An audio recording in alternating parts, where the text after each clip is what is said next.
Segunda de Corintios, capítulo 2. Segunda de Corintios, capítulo 3. Vamos a leer del versículo 18 y luego pasamos al capítulo 4, leyendo el versículo 1.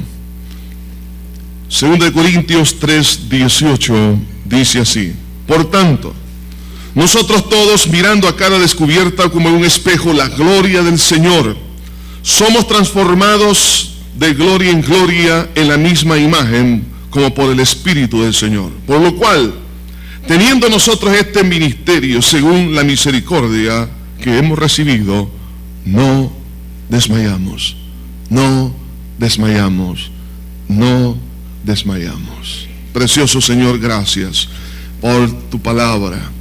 Señor, trae ánimo, mi Dios, especialmente para aquellos que piensan que nunca van a poder cambiar, no habrá cambio de conducta, no habrá cambio de sus actitudes, Señor. Señor, hay posibilidades enormes, Señor, de cambios, Señor, radicales, cambios sustanciales.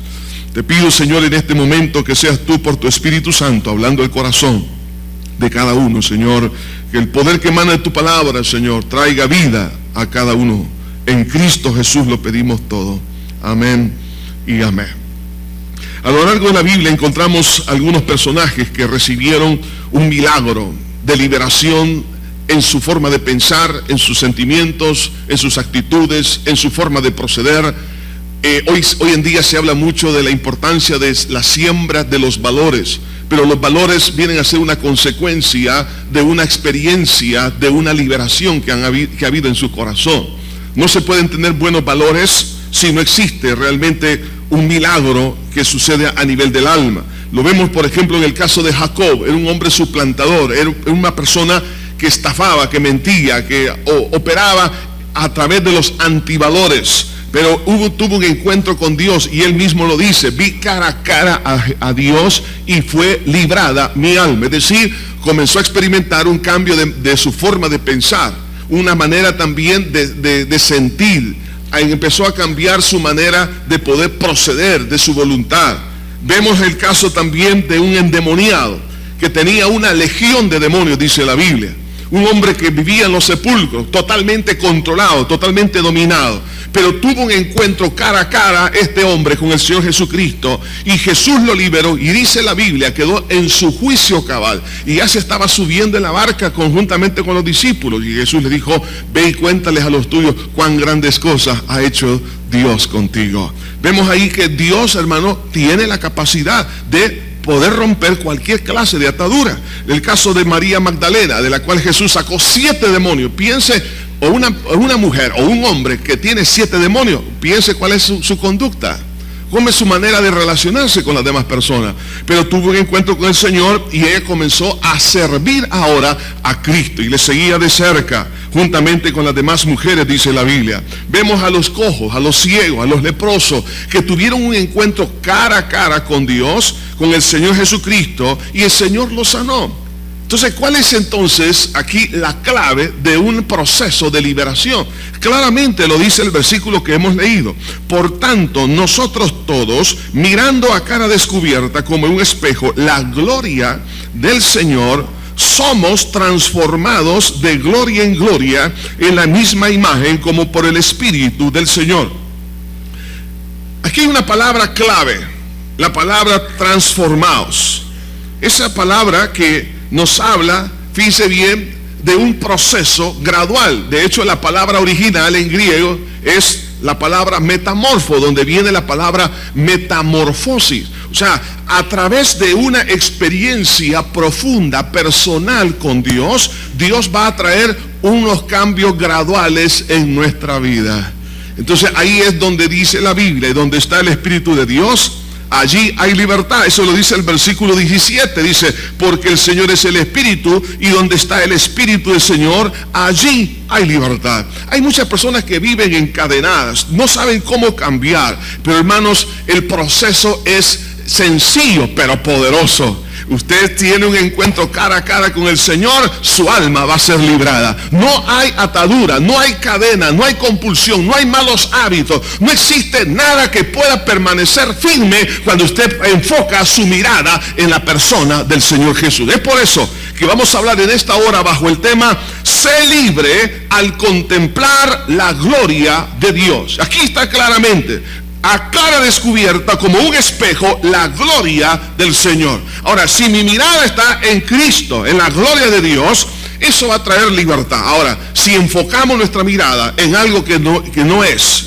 en la imitación, en la falsedad, en la mentira, va a producir esclavitud. Así que vamos a dividir esta reflexión bíblica en dos puntos principales. El primero, quiero que analicemos esta palabra tan pequeña, pero muy importante, este verbo, mirando a cara descubierta. Mirando, ese verbo es importante, porque aquí nos habla del acondicionamiento por nuestra mirada.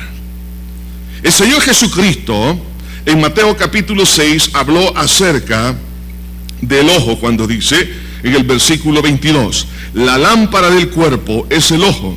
Así que si tu ojo es bueno, todo tu cuerpo estará lleno de luz. Pero si tu ojo es maligno, todo tu cuerpo estará en tinieblas. Así que si la luz que en ti hay es tinieblas, ¿cuánto más serán las mismas tinieblas?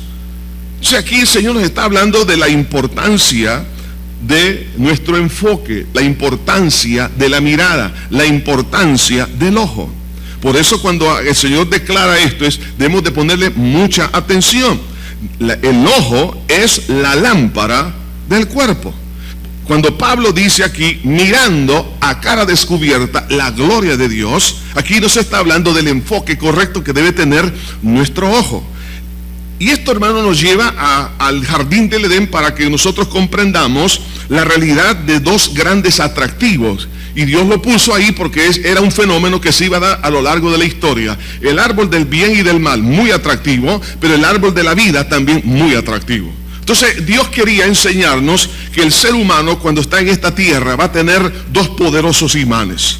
El árbol del bien y del mal, que es el atractivo humano, y el árbol de la vida, que es el atractivo divino. Y entre esas dos fuerzas nos encontramos.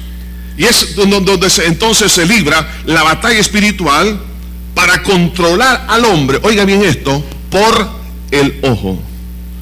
¿Quién me va a controlar? Lo voy yo a determinar de acuerdo a donde yo ponga mi mirada. Vemos el caso, por ejemplo, de la revelación del propósito de Dios ahí en el jardín del Edén. En los primeros dos capítulos del libro de Génesis encontramos el propósito de Dios para toda la humanidad.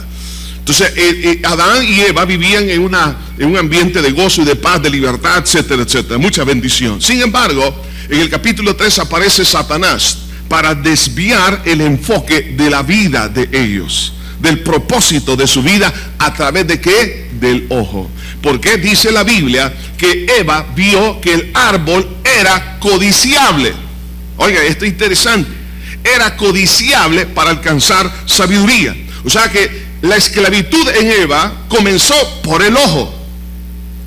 La palabra codicia, que se traduce ahí del hebreo, significa deleitarse en.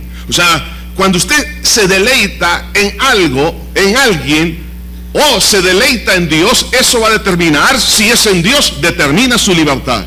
Pero si usted pone su deleite en algo o en alguien, eso le va a traer esclavitud. Y entonces eso es lo que la palabra de Dios dice también allá en Primera de Juan, en el capítulo 2, versículo 16. Porque todo lo que hay en el mundo, los deseos de la carne, los deseos de los ojos y la vanagloria de la vida, no proviene del Padre, sino del mundo. Fíjense bien, el mundo tiene un imán muy atractivo. La gloria, el poder, la fama, el materialismo y el hedonismo, el placer, tener una vida completamente libre. Por eso Jesús habló de eso cuando dijo que ancho es el camino que lleva a la perdición. Ese camino ancho es el camino, o más bien es el árbol del bien y del mal. Y muchos transitan por ahí. Pero el otro árbol está representado por el camino angosto. Ahora bien, el versículo 17 dice, y el mundo pasa, en otras palabras, por donde la gente ha enfocado su mirada, eso es una vanidad, eso pasa, eso es ficticio.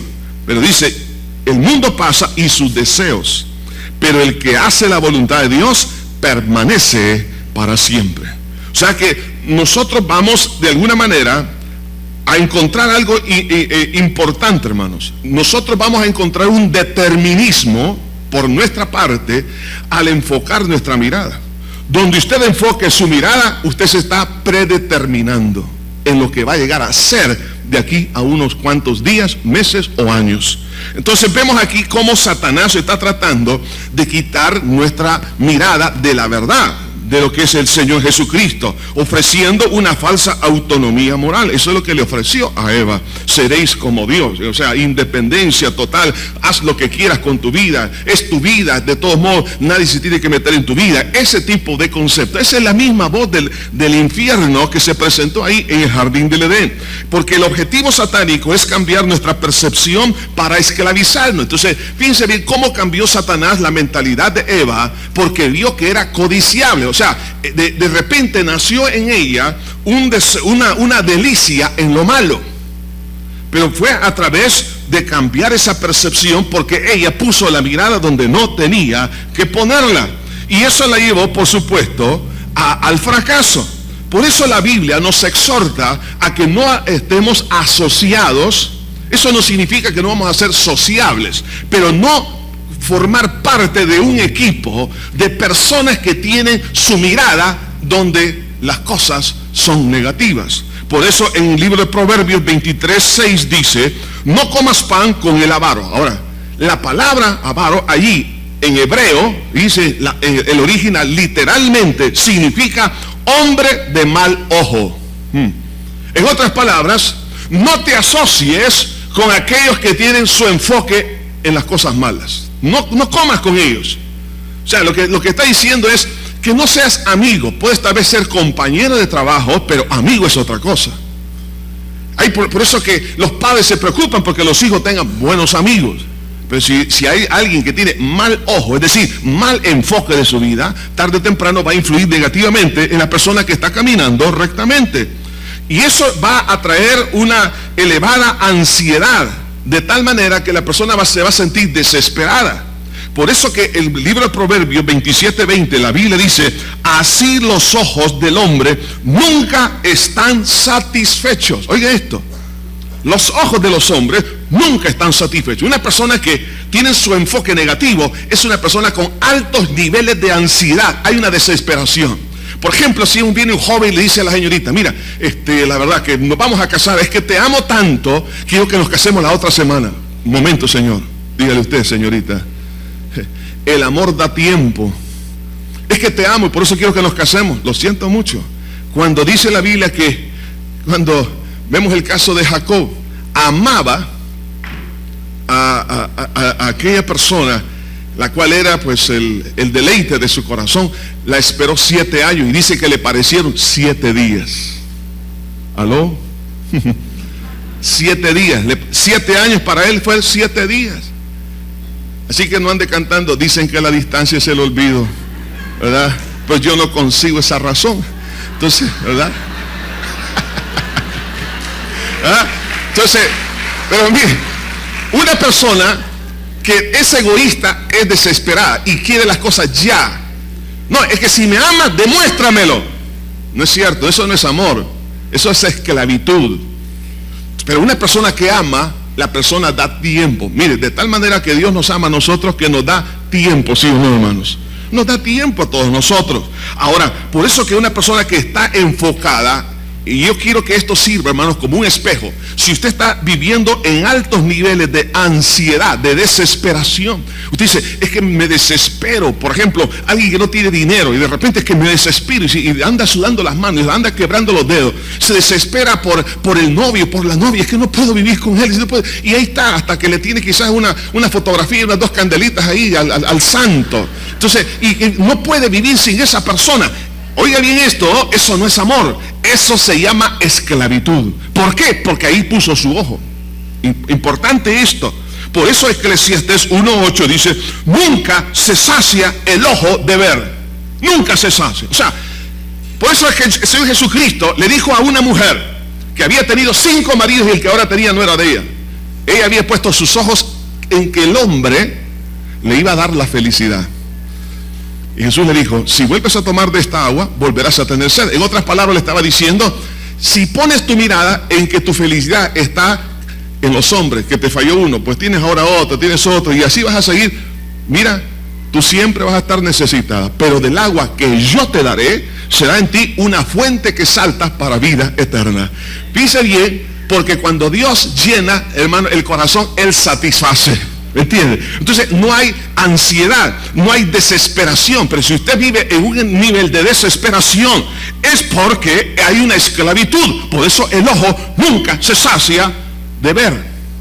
La experiencia de invalidez por esa derrota espiritual se va a dejar ver. La persona comienza a vivir en una experiencia de invalidez en todo sentido. Él pierde la noción, por ejemplo, de ser una persona visionaria en la vida. Pierde las grandes oportunidades que Dios le ha concedido. Es una persona que vive en una codependencia. No puede ser una persona libre. En el Antiguo Testamento, como en las culturas de aquel entonces, cuando una persona era llevado cautivo, normalmente, especialmente a los reyes, a los líderes, les sacaban los ojos.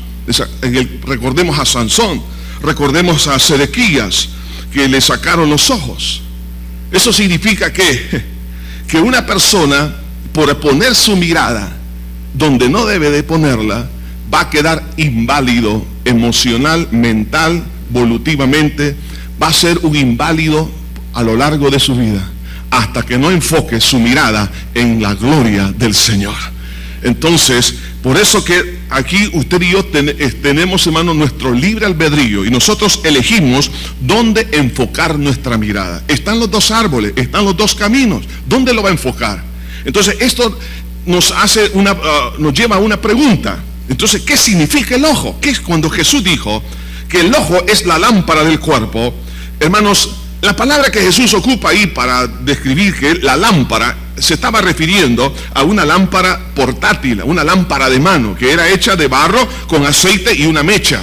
Entonces, de igual manera, nuestra mirada, hermano, nuestros ojos, es decir, nuestro enfoque está por donde quiera, donde nosotros andemos. Está en el trabajo, está en la casa, en cualquier lugar, en todo lugar. La palabra hebrea, que se traduce como lámpara, hermanos, tiene un significado muy interesante. Significa fuente o manantial. En otras palabras, el ojo es una fuente o un manantial. Interesante, ¿eh? Esto entonces nos da a entender que es algo que lo cual yo tengo que cuidar. ¿Por qué? Porque eso va, de alguna manera, me va a sustentar. Eso me va a dar todo lo que yo necesito. Si lo enfoco de una manera negativa, esa fuente, ese manantial, se va a transformar en un dolor. Si no, se va a transformar en una bendición cuando lo enfoque correctamente. En otras palabras, cuando Jesús dijo, la lámpara del cuerpo es el ojo, nos está hablando de la orientación. La orientación, hermano, o enfoque que nosotros hacemos, se convierte para usted y para mí en la brújula. Y eso va a determinar lo que realmente nosotros vamos a llegar a ser. O sea que encontramos aquí algunas implicaciones de nuestro enfoque. O como decimos en buen salvadoreño, donde usted y yo nos clavamos. En lo que usted y yo nos enfocamos, nos clavamos. Oiga esto es bien importante. El ojo o ese enfoque va a predeterminar lo que eres y lo que vas a hacer. Usted y yo somos lo que somos ahora por lo que nosotros nos enfocamos el día de ayer. Y vamos a llegar a ser de acuerdo al enfoque que tenemos nosotros. O sea que, hermano, es fundamental cuando Jesús dijo, el ojo es la lámpara del cuerpo. O sea que me está hablando que el ojo va a predeterminar mi conducta. ¿Por qué algunos sienten que cambiar la conducta, hermano, es sumamente complicada y sumamente difícil? Cuando a la luz de la palabra se convierte en algo sencillo, pero poderoso a la vez. Por eso la recomendación, nosotros mirando a cara descubierta como un espejo la gloria del Señor, somos transformados de gloria en gloria en la misma imagen como por el Espíritu del Señor. O sea, esa metamorfosis positiva va a ser real cuando nosotros nos enfoquemos en la gloria de Dios. Pero si enfocamos nuestra mirada en las cosas vanas de este mundo, entonces la conducta viene a ser el resultado de nuestra mirada. Por eso Jesús dijo, y en Lucas, y quiero que vayamos a Lucas capítulo 11. Lucas capítulo 11, en el versículo 34. Encontramos aquí una declaración muy importante, hermanos, que nos ayuda a comprender realmente este fenómeno, hermanos. Y es algo que nosotros normalmente no queremos ponerle mucha atención. Sin embargo, es de gran, pero enorme valor. Por eso que en Lucas, capítulo 11, versículo comenzando con el 33, dice: nadie pone en oculto la luz encendida, ni debajo del almud, sino en el candelero, para que los que entran vean la luz. ¿A qué se está refiriendo aquí? A la conducta, es decir, al testimonio cristiano, para que vean la luz. Y sigue diciendo: la lámpara del cuerpo es el ojo. Cuando tu ojo es bueno, también todo tu cuerpo está lleno de luz. Pero cuando tu ojo es maligno, también tu cuerpo está en tiniebla.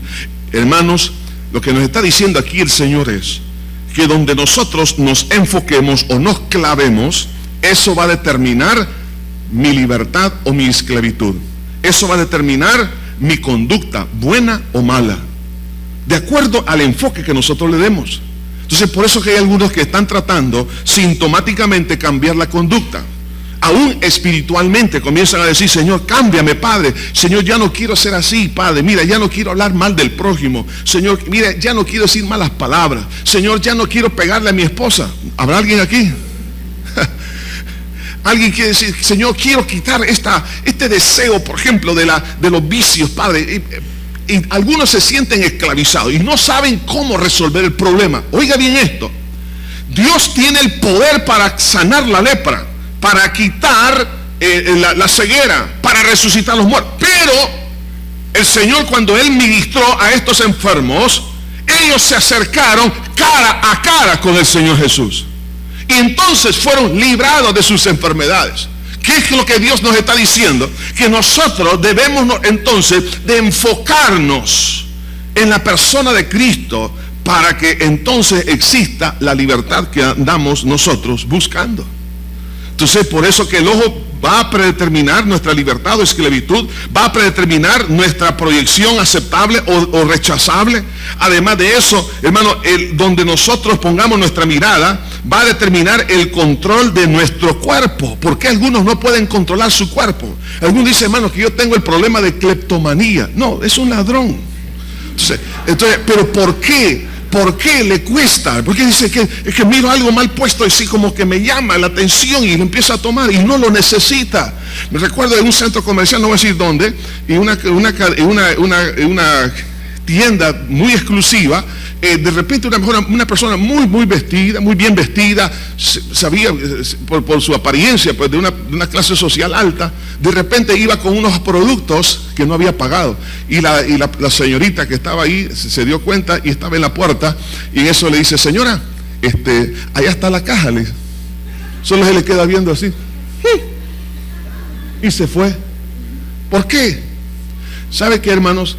Todo este tipo de problemas y otros más, cualquier clase de problema, estas cosas se pueden resolver cara a cara con el Señor Jesús.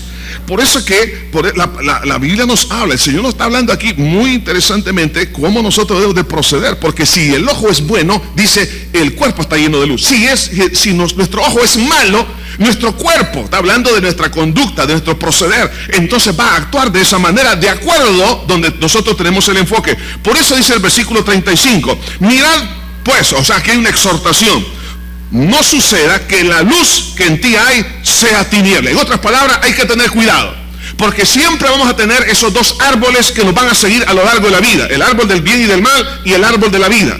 Entonces, cuidado, tengo que la luz no se vaya a convertir en tiniebla. Es decir, si yo cambio de enfoque, por eso usted se da cuenta que hay cristianos que han perdido su libertad en Cristo y luego dan mal testimonio. ¿Por qué? Sencillamente cambiaron de enfoque.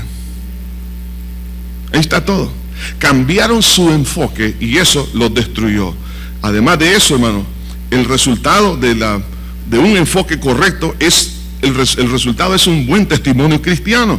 y nos introduce a la voluntad de Dios y nos da permanencia. Por eso allá en Primera de Juan, en el capítulo 2, versículo 17 dice: el mundo pasa y sus deseos, pero el que hace la voluntad de Dios permanece. Aleluya. ¿Pero para cuándo? No 2 días, no 3 días, sino para siempre. Entonces, hermano, las implicaciones de nuestro enfoque, hermano, es fundamental.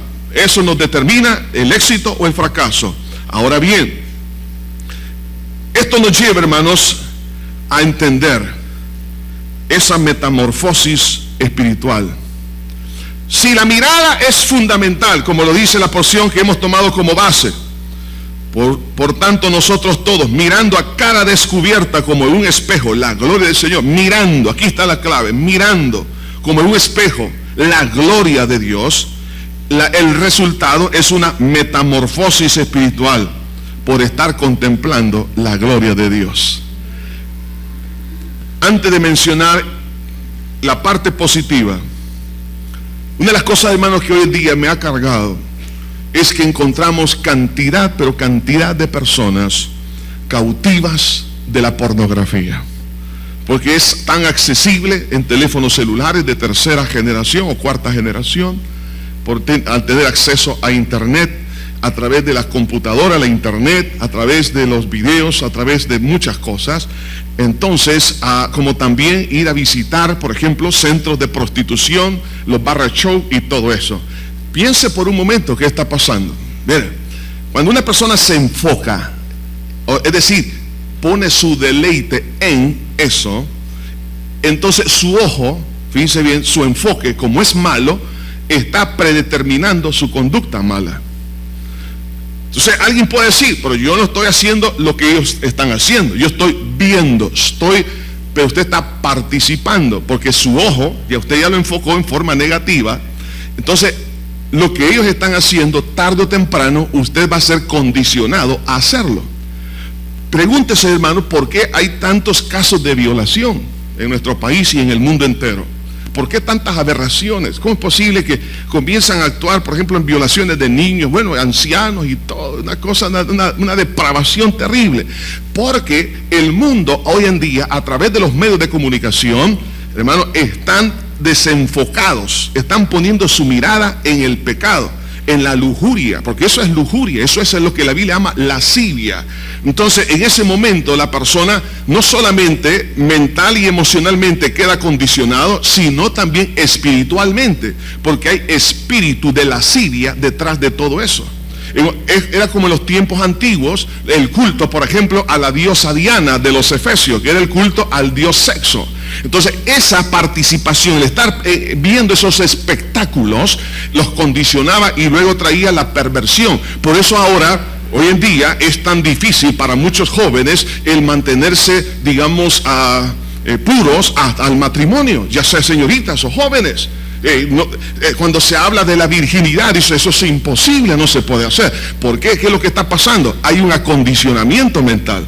Por eso que todas las perversiones que están viniendo es porque ha habido una degradación, y entre más tiempo pase en eso, entonces lo que va a pasar es que todo su cuerpo estará lleno de tinieblas. Entonces no espere una conducta positiva.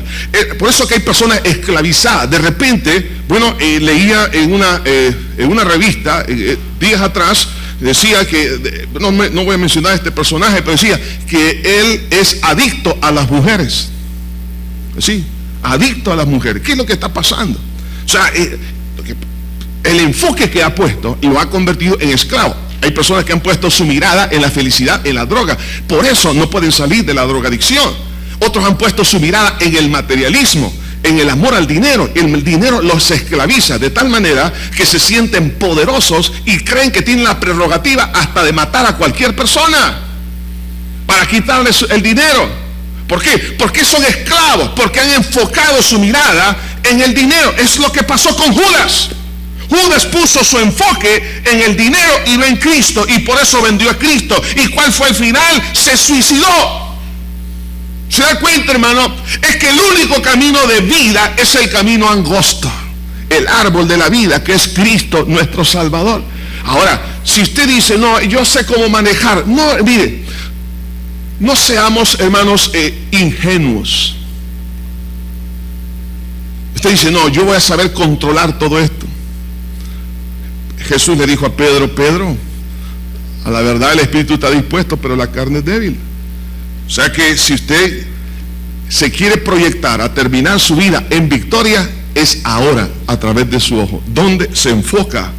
Entonces, ese enfoque en la gloria de Cristo, o sea que nos lleva aquí a la segunda parte de este mensaje, y aquí en este versículo está perfectamente dividido este concepto, hablando de la transformación. Ese enfoque, dice, trae como consecuencia, somos transformados, oiga esto, de gloria en gloria. Está hablando de una metamorfosis progresiva, positiva, y dice en la misma imagen, es decir, que nos vamos a ir pareciendo más al Señor, porque estamos en ese contacto con el Señor, como por el Espíritu del Señor. Es decir, el Espíritu Santo va a obrar cuando nosotros nos enfocamos. Usted quizás ha dicho, Señor, Espíritu Santo, ayúdame a vencer este problema, estos malos hábitos, esta conducta que no es correcta. ¿Sabe cómo Dios le va a ayudar? Enfóquese en Cristo Jesús.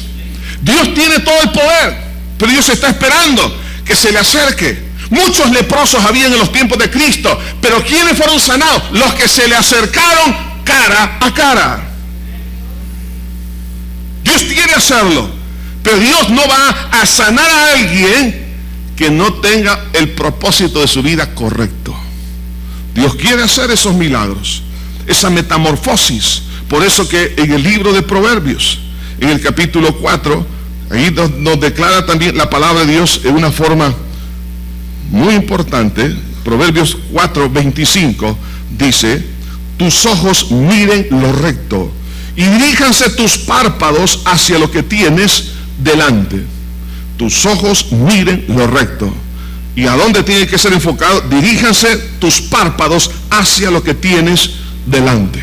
¿Qué es lo que usted y yo tenemos en Cristo, hermano? Ahí tiene que estar enfocada la mirada. Por favor, hermano, mire, no ponga su mirada en las cosas materiales.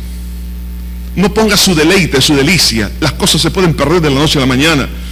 Inundaciones, como lo estamos viendo en muchas partes del mundo, terremotos, incendios, muchas otras clases de problemas, enfermedades. No ponga su mirada en usted mismo. Y usted quítese ese narcisismo. Y, ay, nadie como tú. Pero ¿sabe qué? Ese cuerpecito que usted tiene, los gusanos lo van a comer. Entonces, o una enfermedad, mire, puede venir una enfermedad. No ponga su mirada en usted ni en las cosas materiales. No ponga su esperanza, no se enfoque que su esposo, que su futuro novio, ay, él es el príncipe que le va a dar la felicidad. No, olvídese. Quien le va a dar la verdadera felicidad es el Señor. Dice aquí la palabra que nosotros enfoquemos nuestra mirada en el Señor.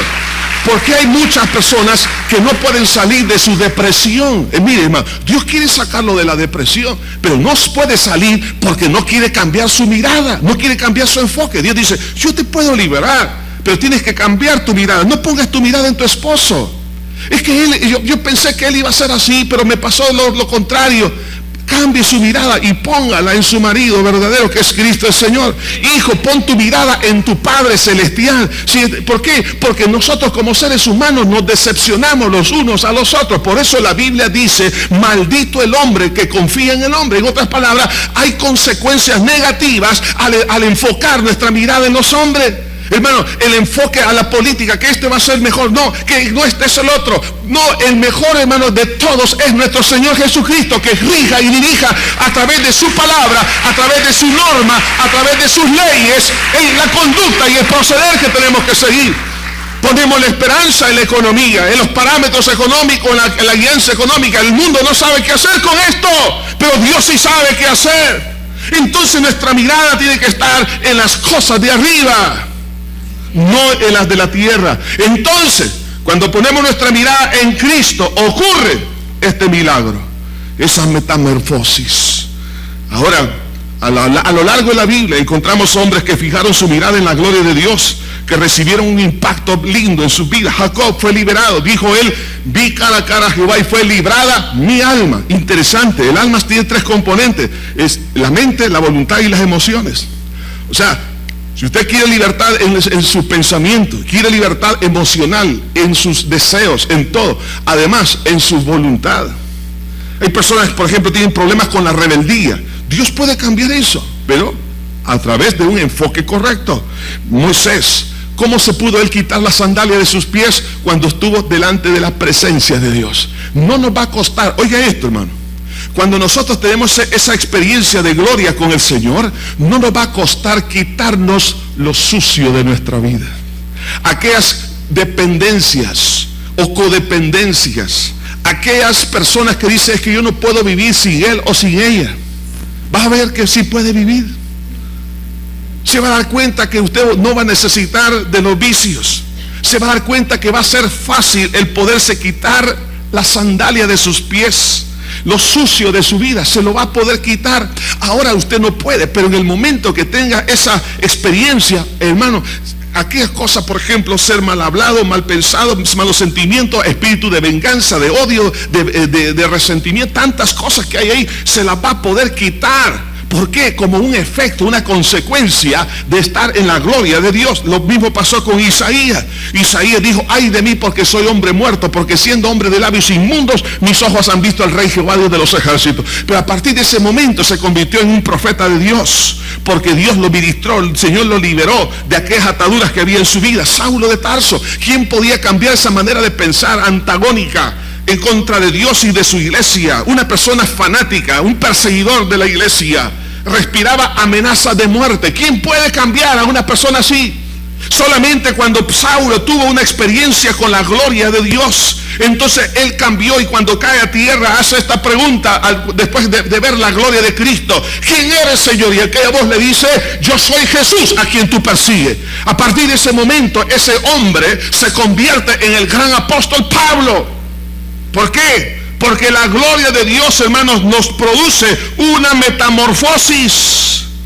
La promesa de restauración y de felicidad a través de esa experiencia, hermano, el Señor la tiene muy claramente descrita.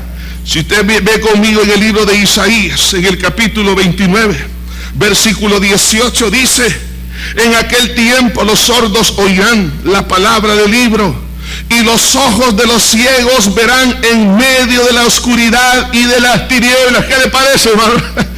Oiga, ojos infrarrojos, una mirada infrarroja.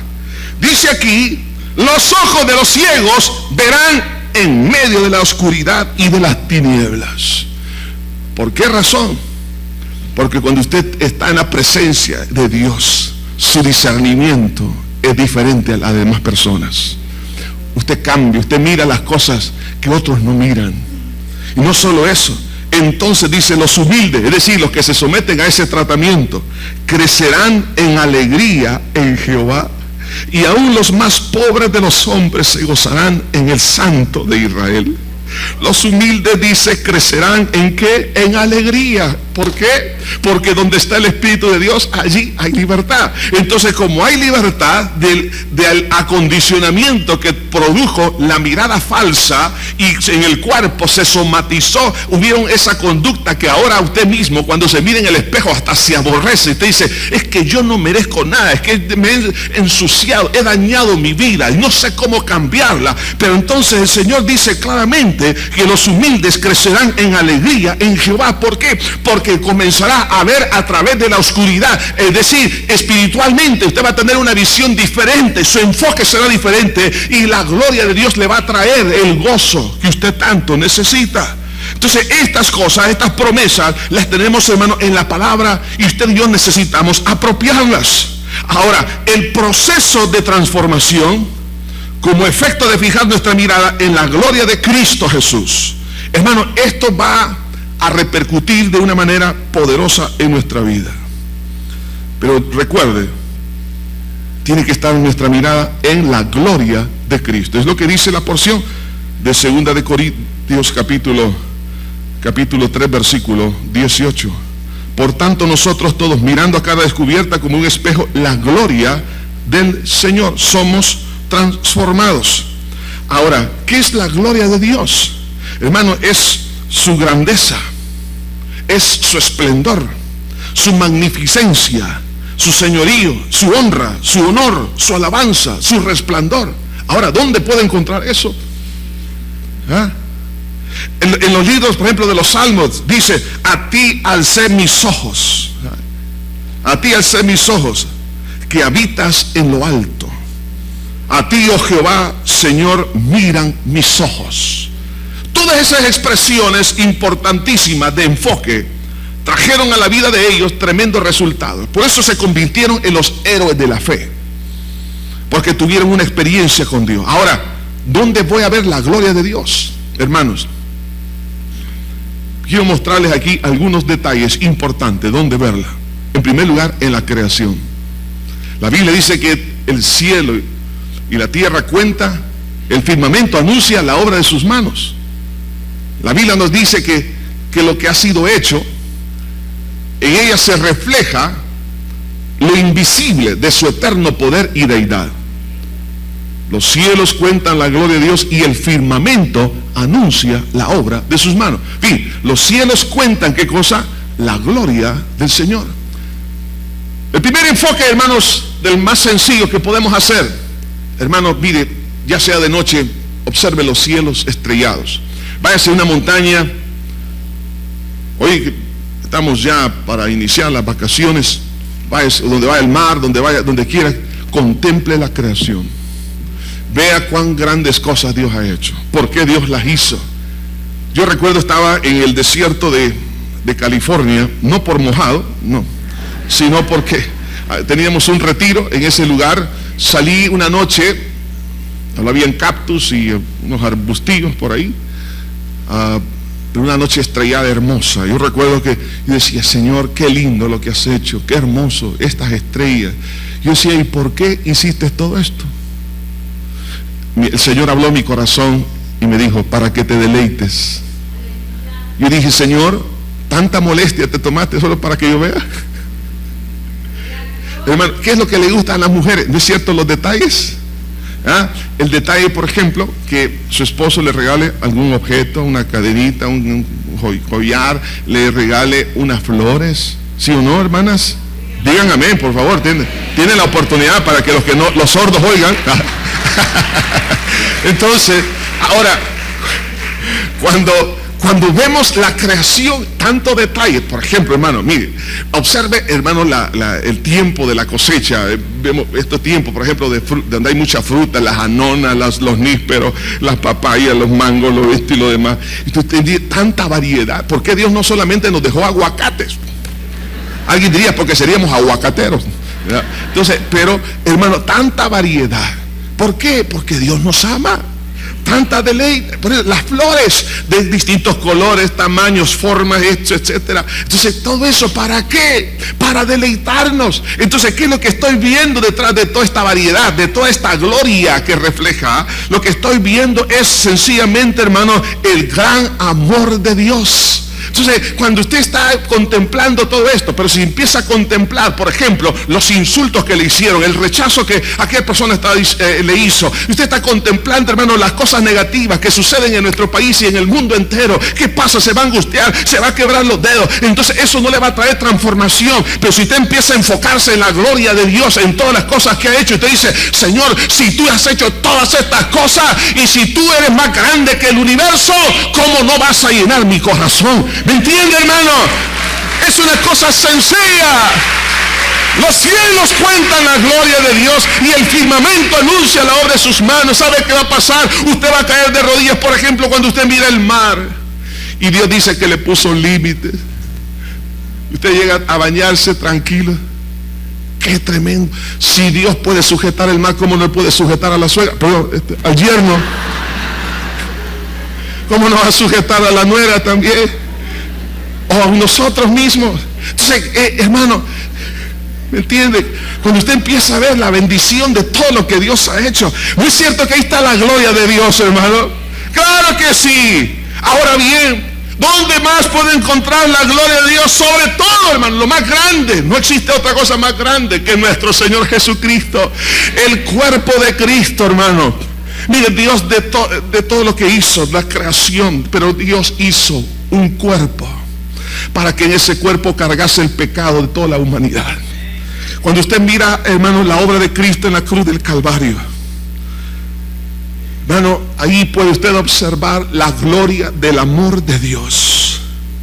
¿Cómo es posible que siendo tan pecador Cristo quiso venir a morir para perdonarme y darme esperanza de vida eterna.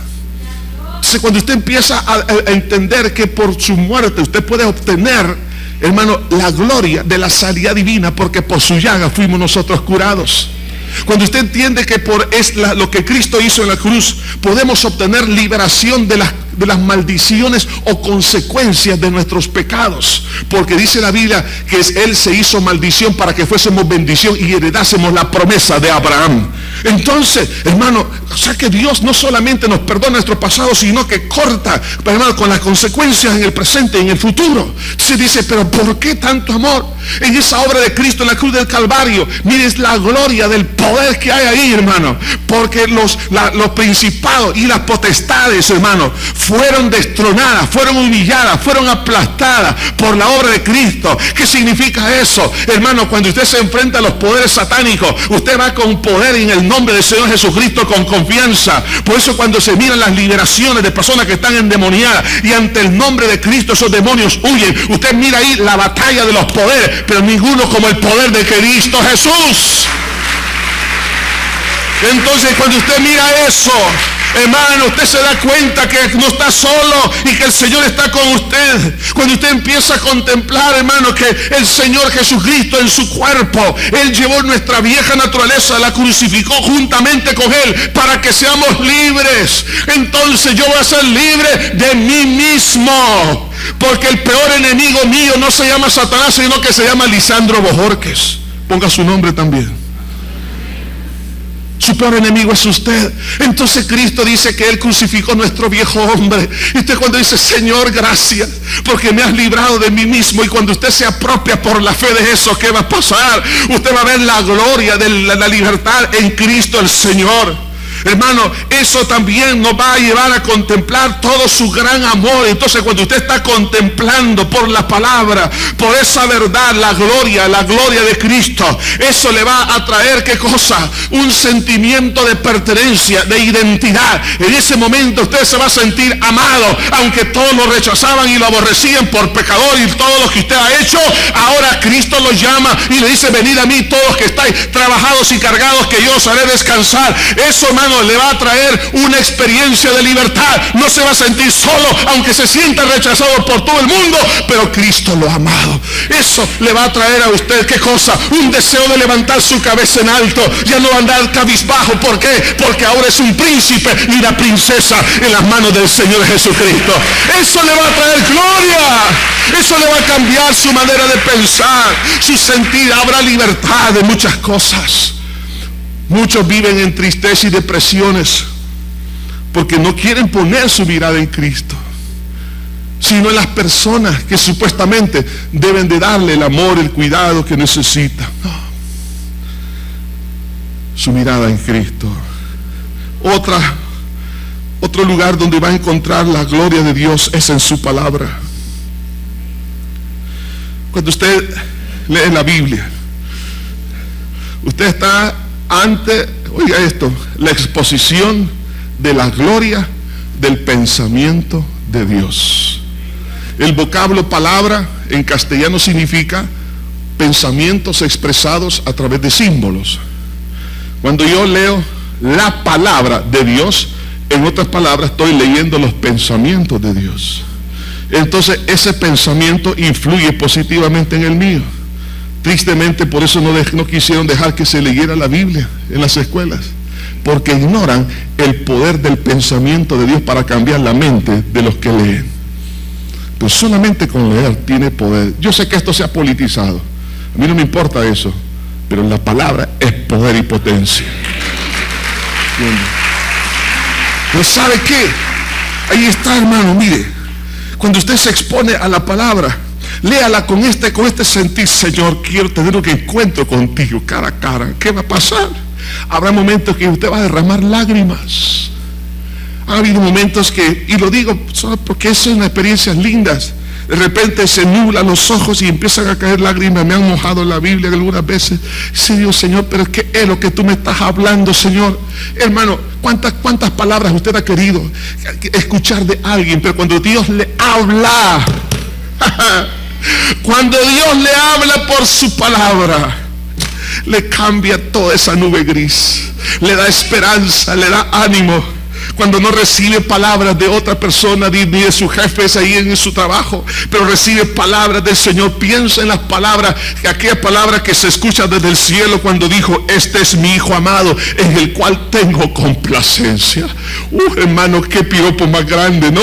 Ahora, si Dios le dice a usted eso y a mí, hermano, eso nos levanta el ánimo y seguimos adelante. ¿Y qué va a pasar? Seremos transformados de gloria en gloria por la misma imagen, que de la misma palabra. En otras palabras, vamos a llegar a parecernos a lo que está aquí escrito, no porque lo he tratado de fabricar, eso se llama fariseísmo, eso se llama religiosidad, sino porque la gloria de Cristo hace cambios que yo ni siquiera los estaba pidiendo, pero el Señor los está haciendo en nuestro corazón. Otro lugar donde va a encontrar la gloria de Dios es en la oración. La oración, hermano, algunos la han visto como castigo. No es porque cuando eran chiquitos los hincaban en maicillo. No, la oración no es eso.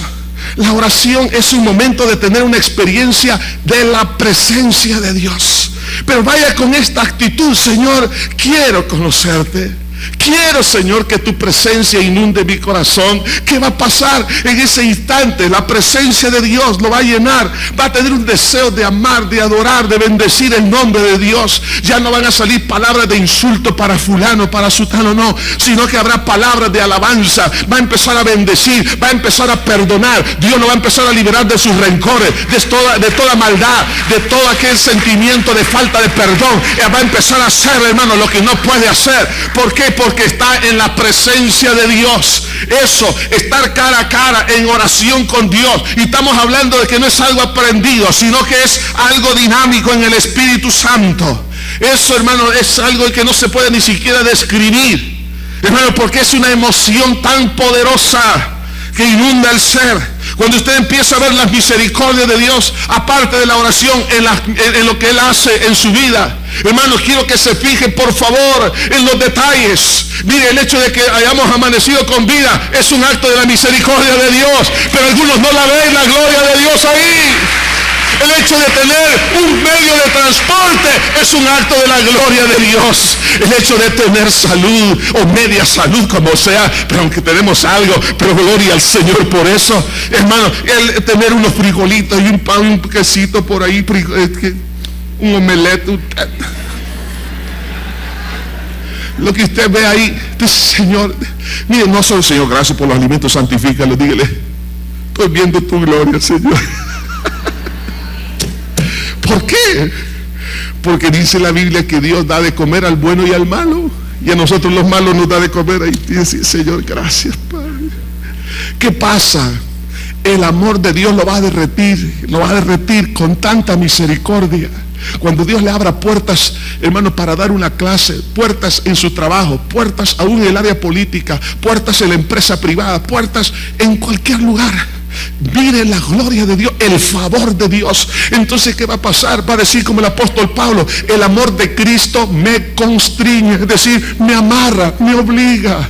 Entonces, ¿qué va a pasar? Tanto amor de Dios que va a dejarse quitar los zapatos y el vestido sucio del hijo pródigo y se va a dejar vestir por Cristo el Señor. Le va a dar un anillo nuevo, un vestido nuevo, calzado nuevo. Va a matar el becerro gordo y hacer una fiesta. ¿Por qué razón? Porque esas son las misericordias de Dios. Cuando usted mira las misericordias de Dios, entonces comienza su vida a ser transformada. Cuando empieza a ver el servicio, donde va a ver la gloria de Dios en el servicio, los apóstoles le verían felices porque los demonios se sujetaban y también los enfermos eran sanados y porque habían recibido la palabra. Cuando usted sea usado por Dios y vea la gloria, hermano, que esa gloria no lo envanezca, sino que esa gloria le ayude a ver cuán grandes cosas ha hecho el Señor con usted, y eso le va a dar a su alma un deseo de seguir adelante en medio de la prueba. ¿Por qué? Porque se siente útil en las manos del Señor.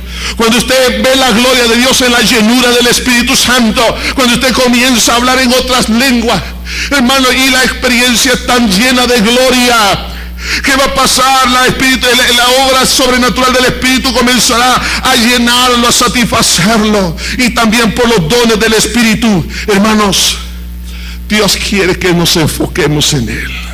Por eso dice claramente la Escritura, mirando a cara descubierta como un espejo la gloria del Señor, somos transformados.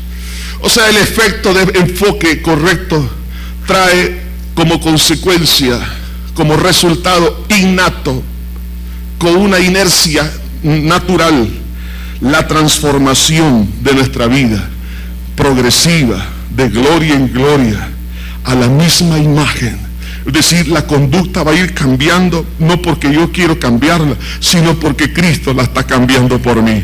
Entonces, al final del versículo 4 dice, sencillamente, del versículo 1 del capítulo 4, no desmayamos.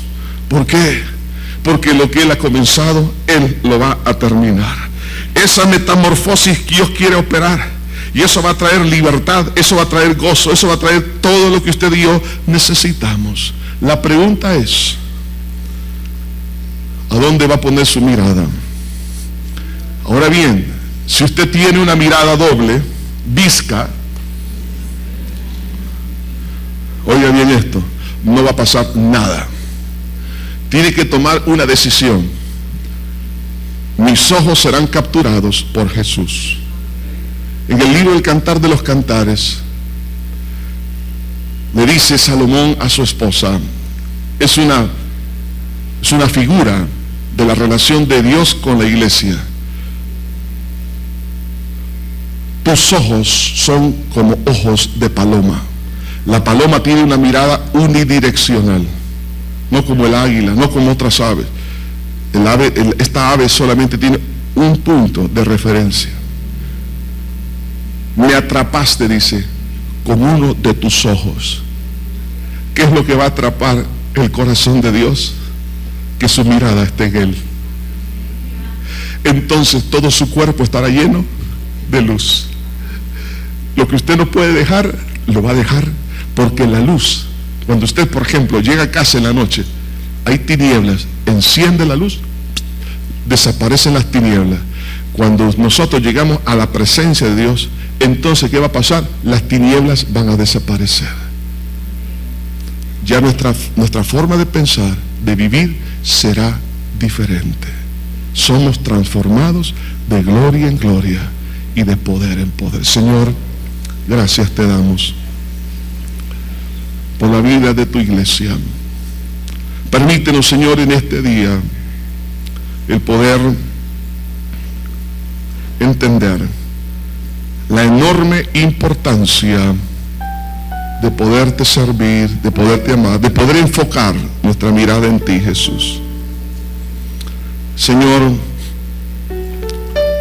los ojos están siendo día tras día tratando de ser desviados.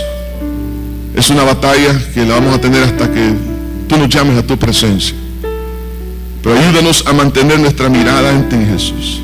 Entonces el cuerpo estará lleno de luz. Señor, bendice este pueblo. Hermanos, quiero hacerles un desafío en el amor de Cristo. En primer lugar, aquellos que no conocen a Jesús. Estimado caballero, estimada señora, señorita, joven, tú puedes cambiar. Pon tu mirada en Dios. Es decir, dile a Jesús, Señor, perdona mis pecados. Soy pecador, límpiame con tu sangre. Ahí donde estás, repite esta oración conmigo. Di conmigo, Padre eterno que estás en los cielos, me arrepiento de todo corazón, de todos mis pecados, con los cuales te he ofendido. Perdóname por haber puesto mi mirada en las vanidades que me han esclavizado y ahora no puedo soltarme de esas cadenas. Pero creo que tú moriste por mí en la cruz y derramaste tu sangre para perdonarme, y por la fe en esa sangre recibo el perdón de todos mis pecados. Perdóname por haberte ofendido con todos ellos. Creo que resucitaste para darme una vida nueva. Aquí estoy, Señor, aquí estoy. Te recibo en mi corazón como mi único Salvador y Señor de mi vida. Ahora voy a hacer otro desafío. ¿Cuántos están dispuestos a decirle, Señor, voy a enfocarme únicamente en el Señor? He estado pagando las facturas por haber puesto mi mirada no en la gloria de Dios, sino en las cosas vanas de esta tierra. Pero hermano, este es su día de libertad. Tome una decisión. Si usted está dispuesto, ahí donde está, póngase de pie y vamos a orar a Dios y vamos a decir, Señor, aquí estoy. Si quiere repetir conmigo esta oración de fe, diga: Padre eterno que estás en los cielos, me arrepiento de todo corazón por haberme desenfocado, por haber puesto mi mirada en lo que no es, mi delicia en lo que no es. Perdóname, pero a partir de este momento regreso a ti como el hijo pródigo, a enfocarme únicamente en ti, Jesús. Quiero ver tu gloria. Quiero ver tu gloria, Señor. Cuando lea tu palabra, cuando vea la naturaleza, cuando vea, Señor, la gloria en la oración de tu presencia, en el servicio, cuando yo vea, Señor, lo que tú haces con los enfermos, con lo que haces con los que están atados por el pecado, con lo que haces, Señor, con aquellos que están perdidos y tú los salvas. Señor, quiero ver tu gloria, Padre. Quiero verte cara a cara, Señor Jesús. Gracias, dele gracias a Dios. Siga orando con sus propias palabras. Bendito Dios, aquí estamos, buen pastor. Te adoramos, te bendecimos. Mi alma te alaba, Señor. Aleluya, Señor. Llévanos, Señor, a esa recámara de gloria, Padre. Padre mío, gracias. Tú quieres, Señor, que nos enfoquemos como María enfocada en ti. Cuando tú le dijiste a Marta de la conducta de su hermana: una cosa te es necesaria hacer, y esta ha escogido la mejor parte. Señor, ese enfoque ahí va a traer grandes resultados. Señor, te pido para alabanza tuya, Señor, que te magnifiques, te glorifiques en cada corazón, en cada familia, Señor, y existan los cambios que deben de darse. En el bello, precioso y maravilloso nombre de Jesús le pedimos. Amén. Las personas que por primera vez hicieron esta oración para entregarle su corazón a Cristo, pueden pasar acá al frente. Les vamos a regalar una literatura antes que se vaya. Hermanos, les esperamos en la tarde.